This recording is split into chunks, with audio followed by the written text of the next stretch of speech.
ঠেলাঠেলি করে লাভ নাই বাপ, ঠেলাঠেলি করে। সুন্নি ওয়াহাবি, এটা সুন্নি এটাও গালি না, ওয়াহাবি এটাও গালি না, দুটোটাই দোয়া। সুন্নি মানে রাসূলুল্লাহ সাল্লাল্লাহু আলাইহি ওয়াসাল্লামকে অনুসরণকারী, ওয়াহাবি মানে যে আল্লাহ তাআলাকে মহব্বতকারী। ওয়াহাবি মানে আল্লাহওয়ালা, সুন্নি মানে নবীওয়ালা।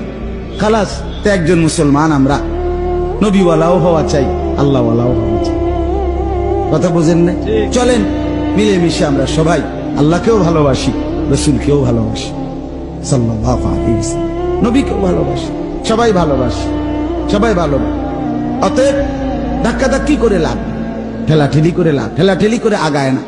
এজন্য আমরা নিজেরাই যদি নিজেরা ভাগ হই, বারবার ইনসাফের সাথে বোঝেন, প্রত্যেকেই ভাবেন রাসূলুল্লাহ সাল্লাল্লাহু আলাইহি ওয়াসাল্লামের ভালোবাসা নবীর সুন্নতের মধ্যে অনুসরণে। আমনে আমনের জায়গা থেকে মিসওয়াক করেন, দস্তরখান বিছান, দাড়ি রাখেন, বিবিকে নামাজি বানান, স্ত্রীকে পর্দানসীন বানান।